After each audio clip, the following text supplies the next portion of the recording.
Hello दोस्तों, मेरे YouTube channel genius rays coaching में पुनः आप सबका स्वागत है। बेसिक केमिस्ट्री के अंतर्गत तुल्यांकी भार इक्विवेलेंट मास आज मैं आपको बताने जा रहा हूं। तुल्यांकी भार भी कहते हैं, तुल्यांकित द्रव्यमान भी कहते हैं, इंग्लिश में इक्विवेलेंट मास कहते हैं या इक्विवेलेंट वेट भी कहते हैं। फिजिक्स में वेट और मास दोनों अलग अलग चीज़ें होती हैं, लेकिन केमिस्ट्री में दोनों एक ही परिदृश्य में देखा जाता है। इसलिए हम तुल्यांकी भार या तुल्यांकित द्रव्यमान यदि बोलें तो दोनों ही बात सही है, यहाँ पर इक्विवेलेंट मास या इक्विवेलेंट वेट। अब हम देखते हैं कि किसी भी पदार्थ का तुल्यांकी भार कैसे ज्ञात किया जा सकता है। यहाँ पर मैं आपको तुल्यांकी भार किसी तत्व का या परमाणु का, किसी अम्ल का, किसी क्षार का, किसी लवण का या किसी आयन का कैसे ज्ञात किया जाता है, इन सभी का एक क्रम से बताऊंगा और उम्मीद करता हूं कि आप सबसे हमेशा के लिए ये तुल्यांकी द्रव्यमान या तुल्यांकी भार निकालते बनने लगेगा। यहाँ पर हम चलते हैं, तुल्यांकी भार को ई से प्रदर्शित करते हैं। ई इक्वल टू होता है एम अपान एन। एक छोटा सा फार्मूला है, इसे आप याद कर लेंगे। E equal to M upon N, E equal to M upon n. ठीक है, अब इसके बाद देखते हैं ये एम क्या है। एम दो चीजें हो सकती हैं, या तो परमाणु भार हो सकता है या तो अणु भार हो सकता है। ठीक है, या तो एटॉमिक मास हो सकता है या तो मॉलिक्यूलर मास हो सकता है, परमाणु भार या अणु भार हो सकता है। ये एम दो चीजें हो सकती हैं, एम दो चीजें हो सकती हैं, परमाणु भार या फिर अणु भार। अब ये दो कैसे होंगी? परमाणु भार परमाणु के लिए होगा, अणु भार अणु के लिए होगा।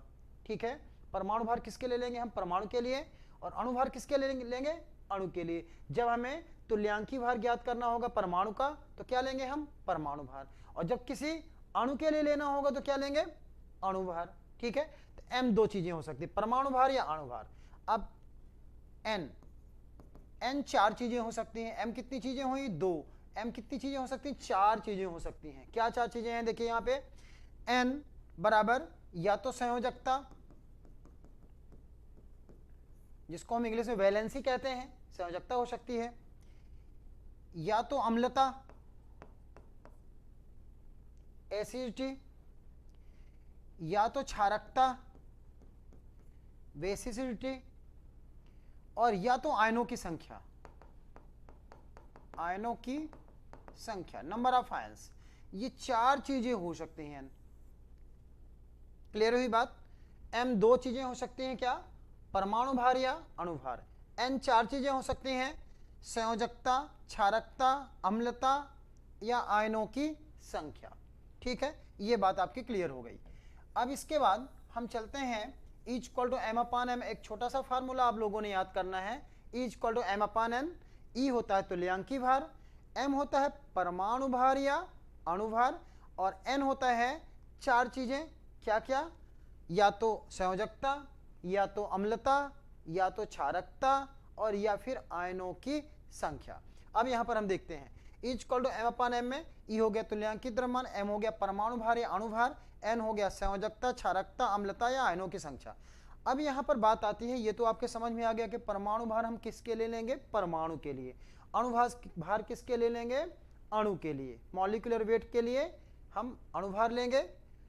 अणु भार और परमाणु भार क्या हो गया? पर एटॉमिक वेट, एटॉमिक मास परमाणु भार हो गया। तो इस तरह से परमाणु के लिए लेंगे क्या? परमाणु भार, और अणु के लिए लेंगे अणु भार। एटम के लिए लेंगे एटॉमिक मास, एंड मॉलिक्यूल्स के लिए लेंगे मॉलिक्यूलर मास। ठीक है, अब देखिए बात समझिएगा। संयोजकता, संयोजकता किसके लिए ली जा रही है? परमाणु के लिए। एन का चार मान हो सकते हैं, मैंने बताया था। संयोजकता किसके लिए लेंगे? परमाणु के लिए। क्षारकता किसके लिए लेंगे? अम्ल के लिए। अम्लता किसके लिए लेंगे? क्षार के लिए। आयनों की संख्या किसके लिए लेंगे? लवण या आयनों के लिए। ध्यान दीजिएगा, यहाँ उल्टा है। क्षारकता को जनरली व्यक्ति सोचता है कि क्षार के लिए होगी, नहीं, अम्ल के लिए। क्षारकता अम्ल के लिए ली जाती है, अम्लता क्षार के लिए ली जाती है, और आयनों की संख्या लवण या आयनों के लिए ली जाती है। इतनी बात आप सबके समझ में कि n के चार वैल्यू हो सकती हैं, चार मान हो सकते हैं। m की तो केवल दो वैल्यू हुई थी, लेकिन n की कितनी वैल्यू हो सकती है? चार। m की जगह पर परमाणु द्रव्यमान या अणु द्रव्यमान, अर्थात एटॉमिक मास या मॉलिक्यूलर मास, n का चार मान हो सकता है। संयोजकता अर्थात वैलेंसी क्षारकता बेसिडिटी, अम्लता एसिडिटी, और आयनों की संख्या नंबर ऑफ आयंस। ठीक है, अलग अलग सबके लिए हम अलग अलग चीजें लेंगे। परमाणु के लिए लेंगे, अगर कोई परमाणु है या तत्व है तो उसके लिए लेंगे क्या हम, संयोजकता। कोई अम्ल है उसके लिए क्या लेंगे, क्षारकता। कोई क्षार है उसके लिए क्या लेंगे, अम्लता। लवण के लिए क्या लेंगे, आयनों की संख्या। ठीक है, अब हम इसके उदाहरण पर आ जाते हैं। जैसे सोडियम क्या है, एक परमाणु है, एटम है। ठीक है, सोडियम एक एटम है, तो परमाणु के लिए क्या होगा, E equal to M upon m. M क्या लेंगे, परमाणु के लिए परमाणु द्रव्यमान या परमाणु भार, बटे एन क्या लेंगे, संयोजकता। मैंने बताया था ना, तत्व या परमाणु के लिए क्या लेते हैं, एन। एम का मान तो परमाणु द्रव्यमान, लेकिन एन का मान क्या होता है, संयोजकता। तो परमाणु द्रव्यमान बटे संयोजकता, एटॉमिक मास अपान वैलेंसी। ठीक है, परमाणु द्रव्यमान कितना होता है सोडियम का, 23, और संयोजकता कितनी होती है, 1। तो इस तरह से 23 में हमने 1 का भाग दे दिया, कितना आया, 23। 23 आ गया इसका क्या, तुल्यांकी द्रव्यमान। अब अगर मैग्नीशियम की बात करें दूसरे परमाणु की, तो मैग्नीशियम के लिए परमाणु है, परमाणु के लिए क्या लेंगे, परमाणु द्रव्यमान, और एन का मान, एम का मान हो गया परमाणु द्रव्यमान, और एन का मान क्या हो गया, संयोजकता। परमाणु द्रव्यमान कितना होता है मैग्नीशियम का, 24। संयोजकता कितनी होती है, 2। 24 में 2 का हमने भाग किया, कितना आ गया, 12, अर्थात 12 आ गया क्या इसका, तुल्यांकी द्रव्यमान। इसके बाद आगे चलते हैं अम्ल के लिए। अम्ल के लिए क्या होती है, मैंने बताया था, क्षारकता बेसिसिटी। ठीक है, इस तरह से अम्ल के लिए होती है क्षारकता। तो यहां पर हम H2SO4 का उदाहरण लेके देख रहे हैं। इसका तुल्यांकी भार निकालने जा रहे हैं। E equal to M upon n, आपको फार्मूला पहले से ही पता है, E equal to M upon n, E equal to M upon n. इसके बाद m का मान क्या होगा, इस बार ये अणु है, कोई ना कोई अणु है, H2SO4 का एक अणु यहां दर्शाया गया है, तो अणु के लिए क्या लेंगे, अणुभार। अणुभार बटे क्षारकता। मैंने बताया था अम्ल के लिए क्या होती है, क्षारकता, अणुभार बटे क्षारकता।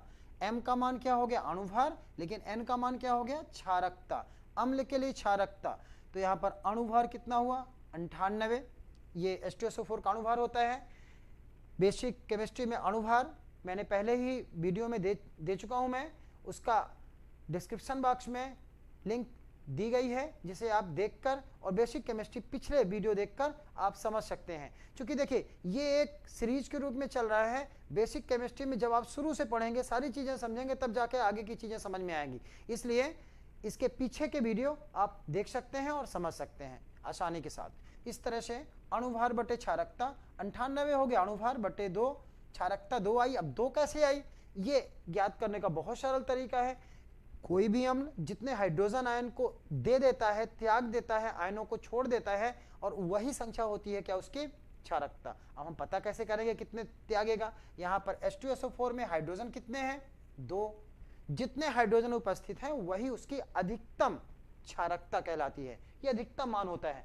किसी किसी रिएक्शन में, समीकरण में इसका मान कम ज्यादा हो सकता है, क्योंकि अधिकतम 2 होते हैं, अधिकतम मान होता है ये। इस प्रकार अणुभार बटे क्षारकता। क्षारकता पता कैसे करेंगे, किसी भी अम्ल को देखेंगे, उसमें जितने हाइड्रोजन परमाणु आपको दिखाई देंगे वही आयनों के रूप में अलग होंगे, वही संख्या होती है क्षारकता। बहुत आसान है ज्ञात करना। H2SO4 में कितने हाइड्रोजन परमाणु दिखाई दे रहे हैं, 2, तो इसकी क्षारकता कितनी हो गई, 2। इसलिए क्या हो गया, 98 में मैंने 2 का भाग दिया, 49 आ गया। अब देखिए किसी क्षार के लिए, क्षार के लिए क्या होती है, अम्लता। क्षार के लिए अम्लता, तो क्षार NaOH है, sodium hydroxide. Sodium hydroxide is equal to m upon n, आपको सूत्र पहले से ही मालूम है। यहाँ पर m का मान अणुभार और n का मान अम्लता। चूंकि क्षार के लिए क्या होगी, अम्लता, तो अणुभार बटे अम्लता। अणुभार कितना होता है सोडियम हाइड्रोक्साइड का, 40, और अम्लता, अम्लता 1। 1 कैसे पता चली, इसमें OH कितने हैं, 1। अम्लता कैसे पता कर लेते हैं हम, किसी भी क्षार द्वारा जितने OH hydrogen, OH hydroxide ion त्यागे जाएंगे या बाहर निकलेंगे, वही कहलाते हैं उसकी अम्लता। मतलब सोडियम हाइड्रोक्साइड में कितने OH हैं, 2, 1 सॉरी। तो इस तरह से हाइड्रोजन, यहाँ पे OH कितने हैं, 1, तो ये हो गया इसकी अम्लता। 40 बटे 1 बराबर आ गया 40। अर्थात किसी भी क्षार में आप अम्लता कैसे पता करेंगे उसकी, बहुत आसान है। उसमें कितने देख लेंगे, OH कितने हैं, हाइड्रोक्साइड आयन कितने हैं, और वही होगी उसकी अम्लता। तो NaOH में कितने हैं OH, मान लीजिए अगर हम उदाहरण लेते CaOH का होल ट्वाइस, अगर कैल्शियम हाइड्रोक्साइड लेते तो अगर आपसे पूछा जाता कि इसकी अम्लता कितनी है, आपको दिख रहा है ना OH कितने हैं 2, और यही संख्या क्या होगी इसकी अम्लता, इसकी अम्लता कितनी हो जाती 2। ठीक है, अगर मान लीजिए आपसे पूछा जाता AlOH का होल थ्राइस एल्यूमिनियम हाइड्रोक्साइड है, इसकी बताइए अम्लता कितनी है, तो कैसे पता कर लेते आप, इसमें OH कितने हैं 3, तो इसकी अम्लता कितनी हो जाएगी 3। बहुत आसान है।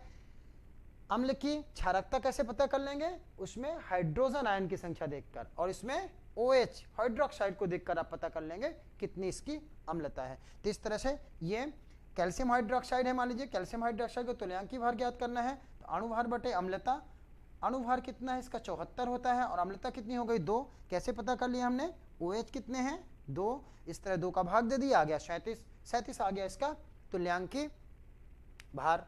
ठीक है, तुल्यांकी द्रव्यमान।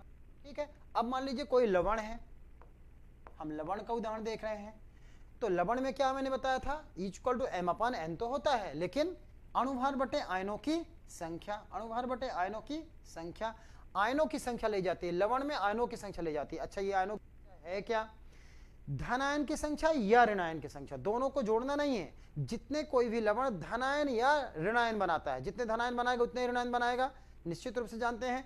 तो धनायन या ऋणायन की संख्या होती है, जैसे CH3COONA है, अगर COONA को हम आयनित करें तो इस तरह से आयनन करने पर क्या होगा, CH3COO minus plus Na plus single plus, इसमें ऋणायन 1 बनेगा और धनायन 1 बनेगा। मतलब किसी भी आयन को ले सकते हैं, तो कितने धनायन बन रहे हैं 1, और ऋणायन कितने बन रहे हैं 1, मतलब आयनों की संख्या कितनी होगी 1।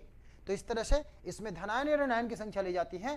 तो यहाँ कितना हो गया, अणुभार कितना है CH3COONA का, सोडियम एसीटेट का, ये 82, और आयनों की संख्या कितनी होती है 1, अर्थात कितना आ गया 82।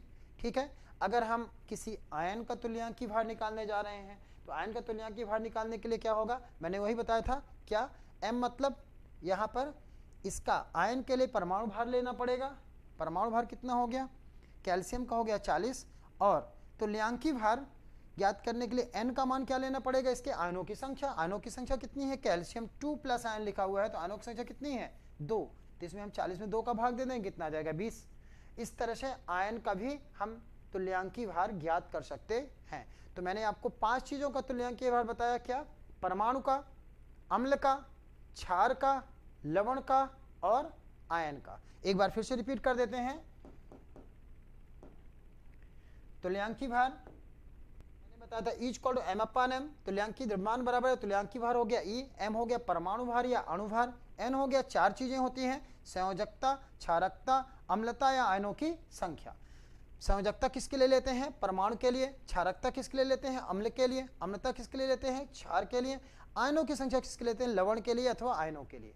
ठीक है, तो इस तरह से E=m/m में हम मान रखते जाएंगे और हम इन सभी का तुल्यांकी भार आराम से ज्ञात कर लेंगे। सोडियम के लिए परमाणु द्रव्यमान लेंगे, क्योंकि परमाणु है, परमाणु के लिए परमाणु द्रव्यमान बटे संयोजकता, परमाणु द्रव्यमान 23 बटे 1 बराबर 23 आ गया। मैग्नीशियम के लिए परमाणु द्रव्यमान बटे संयोजकता 24 बटे 2 बराबर 12 आ गया। इस प्रकार अम्ल के लिए अणुभार, क्योंकि अणु है, ये किसी भी अम्ल की क्षारकता लेते हैं, तो अणुभार बटे क्षारकता 98 बटे 2 बराबर 49 आ गया। NaOH का तुल्यांकी भार क्षार है, क्षार की अम्लता लेंगे, इस तरह से अणुभार बटे अम्लता 40 बटे 1 बराबर 40। कैल्शियम हाइड्रोक्साइड का तुल्यांकी भार निकालना, तो अणुभार बटे अम्लता, चूंकि क्षार है, क्षार की क्या लेंगे अम्लता, 74 बटे 2 बराबर 37। ध्यान रखना है, अम्लता ज्ञात करने के लिए हम OH हाइड्रोक्साइड को गिन लेते हैं, कितने OH है उसमें। ठीक है, और क्षारकता ज्ञात करने के लिए किसको गिन लेते हैं हम, हाइड्रोजन, जितने भी हाइड्रोजन होंगे, जितने हाइड्रोजन आयन को त्याग सकता है वो गिन लेते हैं। बस अम्लता और क्षारकता में इतना ही अंतर है। ठीक है, इस तरह से आप इन 5 चीज़ों का, परमाणु का, आयन का, क्षार का, अम्ल का और लवण का तुल्यांकी भार आसानी के साथ ज्ञात कर सकते हैं। यदि ये वीडियो आपको पसंद आया हो तो आप वीडियो को लाइक कर सकते हैं, हमारे चैनल को सब्सक्राइब कर सकते हैं और वीडियो को शेयर कर सकते हैं। धन्यवाद।